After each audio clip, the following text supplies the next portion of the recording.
एक कपल माने पति और पत्नी प्रार्थना कराने के आए एक पास्टर के पास। 10-12 साल हो गया था उनके शादी को, कोई बच्चा नहीं था। और दोनों कलीसिया में प्रार्थना करने भी जाते हैं ना, कलीसिया के विश्वासी भी हैं। समझ आ रहा है आपको? कलीसिया के विश्वासी भी हैं। पर उन्होंने देखा इस पास्टर के पास चंगाई हमारा नहीं हो रहा है, तो दूसरे कलीसिया गए। उस कलीसिया में जाने के बाद देखे कि उनके बच्चे नहीं हो रहे हैं, तो एक और कलीसिया गए। आखिर में जिस कलीसिया में वो जा रहे थे उस कलीसिया में बाहर से एक पास्टर आया, तो उस पास्टर से प्रार्थना कराने गए। और जब वो उन्हें प्रार्थना कराने के लिए गया, तो आपको मैं बताना चाहता हूं, बड़े ध्यान से समझिएगा। प्रभु के दास जब उनको काउंसलिंग कर रहे थे, पूछ रहे थे उनके बारे में ताकि वो अच्छा प्रार्थना कर पाए, तो उन्होंने बताया, अपने जीवन की बात बताए। तो उन्होंने एक सवाल किया, लड़का को पूछा कि क्या आपको अपने पत्नी को छोड़ करके किसी और के साथ आपका चक्कर है क्या? ऐसा पूछा उसने। तो उसने, लड़का ने बोला, मेरा ऐसा कोई भी नहीं है। फिर उसके बाद उसने उस बहन से पूछा कि बहन जी, आपका ऐसा कोई चक्कर है क्या? तो उसने बोली नहीं है। इसने प्रार्थना किया और प्रार्थना करने के बाद बोला कि मुझे प्रभु बता रहे हैं कि आप मुझसे कुछ छुपा रहे हैं, और जो छुपा रहे हैं वो बात मुझे नहीं बताएंगे तब तक आपके जीवन से श्राप नहीं हटेगा। ऐसा प्रभु के दास ने बोला। उसके बाद दोनों प्रार्थना करा के चले गए, और दोनों रास्ते में बाइक में उसका पति बोल रहा है, मेरा किसी के साथ चक्कर नहीं है। पहले इसका पत्नी ने पति को डांटा कि तुम गलत काम कर रहे हो, इसलिए मेरा बच्चा नहीं हो रहा है, ऐसा बोला पत्नी ने। तो वो बोला कि मेरा जिसका भी कसम ले लो, कसम देने के लिए मैं तैयार हूं, मरने के लिए तैयार हूं, मगर मेरा कोई चक्कर नहीं है। लड़का बोला। तो फिर लड़का ने बोला कि तुम्हारा चक्कर होगा किसी के साथ। उसने उसको बोला, तो महिला बोलती है, नहीं मेरा ऐसा कुछ नहीं है, ऐसा उसने बोला। और घर चले गए, और घर जाने के बाद उसकी पत्नी रोने लगी, और बहुत रोने के बाद हिम्मत जुटाई और जुटा करके अपने पति को बताया कि हाँ, मैं जिस ऑफिस में काम करती हूँ वहां पर मेरा किसी के साथ चक्कर है करके। तो दोनों पति और पत्नी फिर उस प्रभु के दास के पास आए और उसको बोले, घुटना टेको और निर्णय लो, आज के बाद मैं नहीं करूंगा, पर परमेश्वर से आप मांगो। वो कलीसिया में आती थी, आराधना करती थी, प्रार्थना करती थी, गीत गाती थी, सब करती थी, परंतु सही मन फिराव उसके पास नहीं था उस महिला का। पर उस दिन उस महिला ने मन फिराया। मैं आपको बताना चाहता हूं, इस महिला का एक नहीं कई पुरुष के साथ संबंध था, और इसके 2 बच्चे ये अबॉर्शन करा चुकी थी पहले। ध्यान दीजिएगा, ये 2 बच्चा गिरा चुकी थी अपने शादी से पहले। पर इसी कारण से परमेश्वर का और वचन का श्राप उसके ऊपर में था, क्योंकि वचन में आप खरे नहीं उतरेंगे तो श्राप आपके ऊपर रहेगा, शैतान का अधिकार बन जाता है। तो शैतान ने इसके ऊपर हक अपना जमा लिया था, अधिकार जमा लिया था, श्राप इस पर ऊपर काम कर रहा था। और विवाह हुआ किसी दूसरे के साथ, और विवाह होने के बावजूद भी इसका ऐसा था, और इस कारण से इसका कोई बच्चा नहीं हो रहा था, इसके गर्भ बंद था। पर आपको मैं बताना चाहता हूं, अब उसने जब मन फिराया, प्रभु के पास रोकर गिड़गिड़ाया और बोला कि हाँ, आज के बाद मैं ऐसा नहीं करूंगा। प्रभु के दास ने उसको समझाया, उसके पति को समझाया कि आपको इसको क्षमा करना पड़ेगा और इसको स्वीकार करना पड़ेगा, ये शैतान के वश में थी, इस कारण से ऐसी थी। उसने, उसका पति ने उसको स्वीकार किया, और उसके बाद 1.5 साल के बाद, उस प्रार्थना के 1.5 साल के बाद उस बहन के पास बच्चा था। श्राप जीवन में काम करता रहता है। मैं आपसे विनती करूंगा, अगर आप श्राप को हटाना चाहते हैं, अवश्य व्यवस्था विवरण के किताब, मैं बोलूंगा यहां से जाने के बाद आप खाना मत खाइए, पहले व्यवस्था विवरण के किताब 28 अध्याय को खाइए। याद रखिए, मेरे पास इतना समय नहीं है उसको पूरा पढ़ाने के लिए, नहीं तो मैं पूरा पढ़ाता और पूरा पढ़ा करके बंद कर देता आज का प्रचार। 15 वचन तक आपको आशीष मिलेगा कि कैसे लोगों को आशीष मिलेगा, और उसके बाद पूरा अध्याय श्राप से भरा है कि कैसे लोगों के पास क्या आप जांचेंगे, उनमें क्या आप पढ़ते जाएंगे तो आपको पता चलिए थोड़ा सा मैं हिंट दूंगा आपको। व्यवस्था किताब 28 अध्याय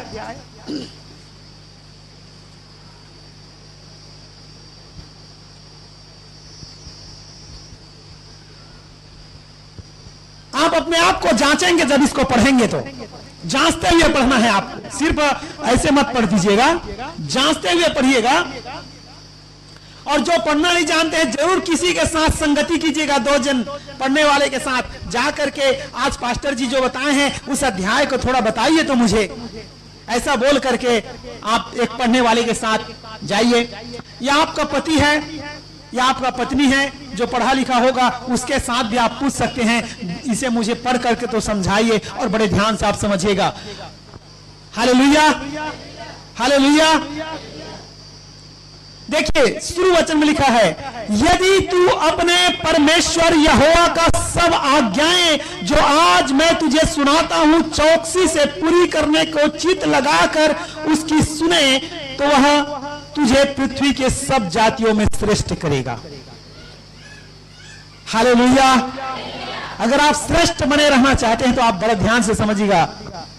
धन्य हो तू नगर में, जहां आप रहते हैं उस गांव में अगर आपका नाम है तो आप धन्य हैं। क्या हैं आप? धन्य हैं। हालेलुया। और आपके वो धन्य वचन आपके जीवन में ना मिले तो आपको समझना पड़ेगा कि मेरे जीवन में ऐसा प्रॉब्लम है, अभी भी श्राप है। गांव में लोग मुझे हंसते हैं, खींचते हैं, या मेरी अपमान करते हैं, या मेरा कुछ नहीं है, तो आपको समझना पड़ेगा अभी भी आप श्राप में हैं। धन्य हो तू खेत में, तेरे खेत का फसल अगर आशीषित है तो आप धन्य हैं। धन्य हो तेरी संतान, आपके बच्चे आशीषित हैं, याद रखिएगा। धन्य हो तेरे टोकरी। चलिए 15 तक आप पढ़ेंगे, उसके बाद आप आगे आते हैं, हम लोग 15 के बाद देखेंगे। परंतु यदि तू अपने परमेश्वर यहोवा की बात ना सुने, याद रखिएगा, आते तो हैं प्रार्थना में, बैठते तो हैं प्रार्थना में, प्रार्थना भी करते हैं, परंतु वो परमेश्वर की आज्ञा और विधियों को पालते नहीं, सुनते नहीं, मानते नहीं, तो श्राप उस पर बना ही रहता है। श्राप टूटता नहीं है, श्राप को आपको तोड़ना जरूरी है। हालेलुया। श्राप को आपको तोड़ना जरूरी है।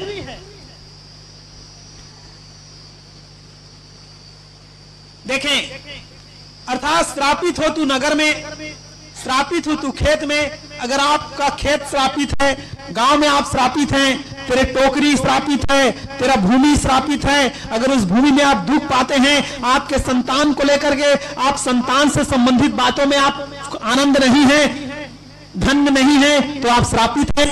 आपके गाय भेड़ बकरी मर जाता है, या आपके पशु, आपके पक्षियां मर जाते हैं, आपके मुर्गियां मर जाते हैं, तो आप श्रापित हैं बीमारी से। और जो जो चीज पर आप हाथ लगाते हैं वो बढ़ता नहीं है, खराब हो जाता है, तो भी आप श्रापित हैं। तो पूरा आप देखेंगे, इसमें आपको पता चलेगा, आप जांचेंगे और आपको लगेगा कि ये चीज में गड़बड़ी मेरे साथ है, तो आपको अपने जीवन को जांचने का जरूरत है, और जांच करके आप श्राप को तोड़ने के लिए सही मन फिराएंगे। सुन रहे हैं आप लोग? हालेलुया। क्या करेंगे? सही मन फिराएंगे, तभी आपके जीवन में काम आएगा। नहीं तो यीशु मसीह को आप मानते रहेंगे। आप ध्यान समझिएगा, मैंने कई बार आपको बताया है, हमको स्वर्ग में स्वर्ग की आशीष मिलेगा, यह तय है। आशीष हमें कहां मिलेगा? तो क्या पृथ्वी में आशीष नहीं मिलेगा? पृथ्वी की आशीष कहां मिलना चाहिए? हालेलुया। और ध्यान दीजिए, आप जवान हैं उस समय आप चना खा सकते हैं, और बूढ़ा है उस समय आप चना नहीं खाएंगे। अगर बुढ़ापा में आपको चना मिले तो आप क्या करेंगे? आपका कोई काम का है तो आपको कब चाहिए चना? कब चाहिए? हालेलुया। पिछले दिन मैं 2 किलो चना लाया था, मैं खाऊंगा करके। मैं जब आया बाहर से तो मैं देखा कि मेरा 2 किलो चना गायब हो चुका था। कालेब खा गया था। चलो मुझे अच्छा लगा, क्योंकि चना हमारे लिए बहुत अच्छा होता है, हेल्थ के लिए। हालेलुया। बुढ़ापा में चना हमारा कोई काम का नहीं है, क्योंकि उस समय दांत हिलने लग जाते हैं। परंतु हमको यह भी घोषणा करना है कि मैं बुढ़ापे तक मेरा दांत हिलेगा तो नहीं हिलेगा। हमें घोषणाएं आज से करना चालू करना है। हालेलुया। क्योंकि मूसा का उम्र 120 साल हो गया था, ना तो उसकी पौरुष घटा था और ना उसकी आंखें धुंधली पड़ी थी। तो आज हमको घोषणाएं करना जरूरी है। जब जब हम घोषणा करेंगे तो हमारे साथ काम होना चालू होगा। बोले यीशु मसीह की, यीशु मसीह की। तो हमारा प्रभु सारे श्राप को अपने ऊपर में ले लिया है, हम सब जानते हैं। तो अब हम श्रापित, पर किसका श्राप ले लिया है? किसका? जो सही मन फिराया है उस व्यक्ति का श्राप अपने ऊपर में। इसको समझिए। अब आपके ऊपर कंगाली काम नहीं करेगा, बीमारी काम नहीं करेगा, अगर आप क्या हो गए हैं? सही मन फिरा ली है। अगर आप सही मन नहीं फिराए हैं तो हमें देखना पड़ेगा कि कहां पर मैं गड़बड़ हूं, और उसको मन फिराना पड़ेगा। हालेलुया। चलिए पढ़िएगा गलाती के पत्री 3:13। ने जो हमारे लिए श्रापित बना, मसीह जो हमारे लिए श्रापित बना, हमें मोल लेकर हमें खरीद कर व्यवस्था के श्राप से छुड़ाया। व्यवस्था के श्राप से हमें, तो व्यवस्था विवरण के किताब में आपने देख लिया कि कितने सारे श्राप लिखे हुए हैं, और इस सारे श्राप से यीशु मसीह ने हमें क्या कर दिया है? बोलिए मैं आशीषित हूं, मैं आशीषित हूं, मैं आशीषित हूं। सही मन फिरा करके बोलिएगा मैं आशीषित हूं। वो आशीष आपको लग जाएगा, आपके ऊपर काम करना चालू कर देगा। Hallelujah, hallelujah. आप प्रभु में आ जाते हैं, दारू पीते रहते हैं, गुटखा खाते रहते हैं, और बोलेंगे मैं आशीषित हूं। गाली बकते रहेंगे, झगड़ा करते रहेंगे, आप कहेंगे मैं आशीषित हूं। काम करेगा? क्योंकि आपने मन नहीं फिराया है। मन फिराने का मतलब क्या होता है? मान लेना और उसको काम चीज के छोड़ देना। खत्म। आज के बाद दारू पीना खत्म, झगड़ा करना खत्म, सास बहू का झगड़ा खत्म। तो आज सुनिएगा परमेश्वर के वचन को।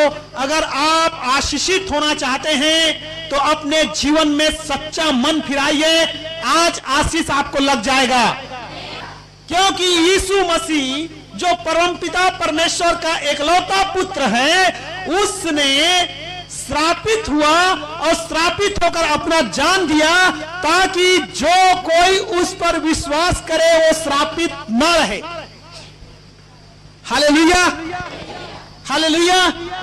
तो बहुत सारे श्राप होते हैं। बच्चा का ना मिलना भी क्या है? श्राप है। चंगा ना होना भी क्या है? श्राप है। गरीबी में रहना क्या है? श्राप है। कंगाली रहना, अच्छे से खाना नहीं मिलना भी क्या है? श्राप है। कई प्रकार के श्राप होते हैं। तो आज मैं आपको आर्थिक श्राप से मुक्त होने के बारे में आपको बताना चाहता हूं। बड़े ध्यान समझिएगा। हालेलुया। क्योंकि मैंने कहा था 1 महीने तक मैं आर्थिक आशीषों के बारे में प्रचार करूंगा, और पिछले संडे में नहीं था, तो इसलिए इस महीने का एक संडे में ले रहा हूं। एक बार फिर से बोलिए, मैं धनवान हूं, मैं धनवान हूं, मैं धनवान हूं। यीशु मसीह मेरे लिए कंगाल हुए, और उसके कंगाल होने से मैं धनी हुआ हूं। यीशु के कंगाल होने से मैं धनी हुआ हूं। गलाती की पत्री 3:14 में ऐसा लिखा हुआ है, यह इसलिए हुआ कि अब्राहम की आशीष मसीह यीशु में अन्य जाति तक पहुंचे, और हम विश्वास के द्वारा उस आत्मा को प्राप्त करें जिसकी प्रतिज्ञा हुई है। हालेलुया। अर्थात उस आशीष को हम विश्वास के द्वारा प्राप्त करेंगे। ध्यान से समझिएगा, परमेश्वर ने अब्राहम से आशीष का वायदा किया था। किससे किया था? किससे? अब्राहम से। और क्या कहा था कि मैं आशीष तेरे वंशजों को दूंगा, तेरे पुत्रों को दूंगा। और हम अब्राहम के वंश नहीं हैं, हम यहूदी नहीं हैं, हम इस्राएली नहीं हैं। तो हमें कैसे मिलेगा वो आशीष अब्राहम का? क्योंकि परमेश्वर ने वायदा किसके पास किया है? अब्राहम के पास। हालेलुया। क्या उस आशीष को आप अपने अंदर में ट्रांसफर करना चाहते हैं? क्या उस धन को आप पाना चाहते हैं? क्या उस आशीषों को आप पाना चाहते हैं? हालेलुया। कहा था जो तुझे श्राप दे उसे मैं श्राप दूंगा,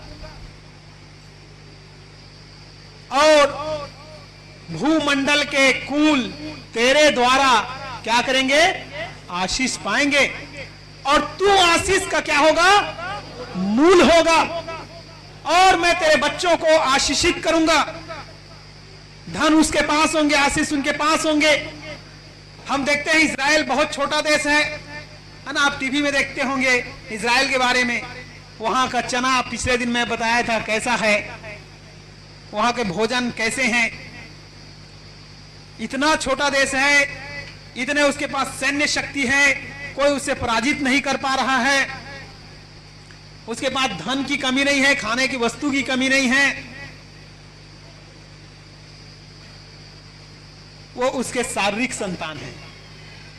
अब्राहम के क्या है? शारीरिक संतान। पर ये आशीष हमको मिलना है तो हमको यीशु मसीह को ग्रहण करना है। किसको ग्रहण करना है? लिखा है ये इसलिए हुआ कि अब्राहम की आशीष मसीह यीशु में अन्य जाति तक पहुंचे। हालेलुया। अब ध्यान समझिएगा, यीशु मसीह क्यों कंगाल हुए, या यीशु मसीह क्यों मारे गए, या यीशु मसीह क्यों श्रापित हुए? क्यों श्रापित हुए यीशु मसीह? ताकि अब्राहम की आशीष को सिर्फ इजरायली ही ना पा सके, परंतु अब्राहम की आशीष को अन्य जाति भी पा सके। क्योंकि परमेश्वर ने वायदा सिर्फ किसके पास किया था? अब्राहम के पास और उसके वंश के पास किया था। पर आशीष अन्य जाति को भी चाहिए, तो यीशु मसीह आए और श्रापित बने। और जो कुछ श्रापित हुए यीशु मसीह को स्वीकार कर लेता है, क्योंकि यीशु मसीह अब्राहम के संतान थे। हम उसके वंशावली में किसको देखते हैं? यीशु मसीह को देखते हैं। तो जो यीशु मसीह को स्वीकार कर लेगा तो आशीष उसे मिल जाएगा जो विश्वास के द्वारा यीशु मसीह को स्वीकार कर लेता है। हालेलुया। इसलिए लिखा है विश्वास के द्वारा उस आत्मा को प्राप्त करें जिसकी प्रतिज्ञा हुई है। किसके द्वारा मिलेगा? जोर से बोले। विश्वास के द्वारा वो आशीषें आपको मिलेगा। व्यवस्था का श्राप आप पर काम नहीं कर सकता, क्योंकि आप मसीह को ग्रहण कर लिए हैं। परंतु अगर आप मन नहीं फिराए हैं तो अभी भी श्राप आपका खत्म नहीं हुआ है। मैंने एक गवाही बताया आपको, वो बहन को बच्चे का आशीष क्यों नहीं मिल रहा था। बाकी चीजों में का आशीष उसके पास था, रुपया था, भोजन था, खाना था, नौकरी था, जॉब था, सब था, पति के संग आनंद भी था, अच्छा घर भी था, परंतु संतान का आशीष नहीं था। क्योंकि वो गलत किस में थी? उसी लाइन में थी। समझिए आप। तो अलग अलग श्राप अलग अलग कारणों से होते हैं, तो आपको जांचना पड़ेगा कि आप कौन से कारण से श्रापित हैं, और उस चीज में आपको अपने जीवन को बदलाव लाने की जरूरत है। आप उसको नहीं छोड़ रहे हैं, बार बार उसको कर रहे हैं, जिसके कारण से श्राप आपके जीवन में बना हुआ है। याद रखिएगा, मोबाइल में बुरे चित्रों को, बुरे फिल्मों को देखना भी बेविचार है, और उसके कारण भी आपके ऊपर में श्राप बना रह सकता है। समझिए इस बात को। तो मोबाइल चलाने वाले भी सतर्क रहें। दूसरा कुरिन्थी 8:9 में साफ साफ लिखा है, तुम हमारे प्रभु यीशु मसीह के अनुग्रह जानते हो कि वह धनी होकर भी तुम्हारे लिए कंगाल बन गया, ताकि उसके कंगाल होने से तुम धनी हो जाओ। आप घोषणा करें कि यीशु के कंगाल होने से आप क्या हो गए हैं? धनी हो गए हैं। दूसरी बात, मैं शुरू से आपको बोलते आ रहा हूं कि आप कर्ज ना ले। क्या ना ले? कर्ज ना ले, क्योंकि रोमी की पत्री और उसका 13 अध्याय उसका 8 वचन में लिखा हुआ है, आपस के प्रेम को छोड़ और किसी बात में किसी के कर्जदार ना हो। ये क्या है? आज्ञा है। याद रखिएगा, प्रभु का क्या है? प्रेम को छोड़ के और किसी बात में तुम एक दूसरे का क्या ना हो? कर्जदार ना हो, क्योंकि जो दूसरों से प्रेम रखता है वह उसने व्यवस्था पूरी की है। और आगे लिखा है, फिलिपी की पत्री 4:19 में लिखा हुआ है, मेरा परमेश्वर भी अपने उस धन के अनुसार जो महिमा सहित मसीह यीशु में है, तुम्हारी हर एक घटी को पूरी करेगा। कितने घटी को? जोर से बोलिए, कितने घटी को? बगल वाले को हाथ मिला करके बोले कि यीशु मसीह तुम्हारी हर एक घटी को पूरी करेगा। अगर प्रभु हमारे हर एक घटी को पूरी नहीं करता है तो ये वचन हमारे लिए बेकार है। यीशु का वचन जिंदा वचन नहीं है। क्या आप विश्वास करते हैं? समस्या यहां है कि क्या आप विश्वास करते हैं कि यीशु मेरी हर एक घटी को? तब भी आप चोरी करते हैं, तो आपने विश्वास नहीं किया है। पिछले दिन, कल हम बस स्टैंड में बस के इंतजार में खड़े थे। नागपुर से कल हम आए, तो मैं था, श्रीकांत था, ओम प्रकाश और नरेंद्र। तो वहां पर आम और इसका ठेला लगा हुआ था, केला का। तो एक माँ जी का उसका बेटा आम खरीद रहा था, और ये भी गई और जा करके एक आम उसमें से उठाई। पहले उसके साथ बात करती रही और एक आम उठाई और उठा करके वो इस साइड कर ली और ऐसा चलने लगी। और उसका बेटा बोला, माँ या अम्मा आम खरीद दिया हूं माँ, ले जाना इसको। तो वो उसको अब बन नहीं रहा है, क्या करना है ऐसा पलटने के लिए, क्योंकि वो देख लेगा उसको। तो वो क्या कर रही कि ऐसा करके गई, और उसके बाद फिर उस पन्नी का आम पकड़ी और फिर उसको ऐसा कर करके आई भी। समझिए, श्राप का कारण है क्या है? बिना दाम चुकाए आप कोई भी चीज ना ले। मेरा प्रभु मेरी हर एक घटी को, है ना, सब्जी टोरे गए थे, अब क्या करते? आओ सब्जी ओली में धर लेते, ओली में। आपका विश्वास अपने प्रभु पर नहीं है। अगर मेरा प्रभु मेरे हर एक घटी को पूरी करेगा तो मुझे ऐसे करने का जरूरत नहीं है।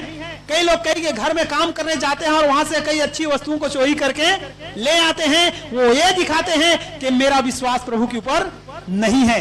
वो कहां से करेगा प्रभु उसकी हर एक घटी को पूरा? मैं तालाब में, हमारे गांव का तालाब में मछली का जाल जब डाला जाता है तो मछली निकालने वाले लोग आते हैं, वे एक दो ठो मछली क्या करेंगे, अपने पहने रहते चड्डा उसमें ऐसा घुमा करके ऐसे रख लेते हैं, है कि नहीं? अगर हमारा ध्यान समझिए, प्रभु कहता है मैं तुम्हारी हर एक घटी को, विश्वास रखें। अगर थोड़ा सा कमी हो जाता है तो चोरी मत कीजिए, मेरा प्रभु मेरी जरूरत को, ये बोलिए, उस समय भी दिखाइए, अपने जबान की घोषणाएं बदले नहीं। अगर आप भरपूरी के समय में है, उस समय आप कहते हैं कि मेरी हर एक घटी परमेश्वर पूरी करेगा, और जो घटी दिखता है उस समय भी अपने जबान के अंगीकार को बदले नहीं, उस समय भी कहें कि मेरा परमेश्वर मेरे हर एक घटी को, हालेलुया, तब होगा। आमीन। आगे चलते हैं।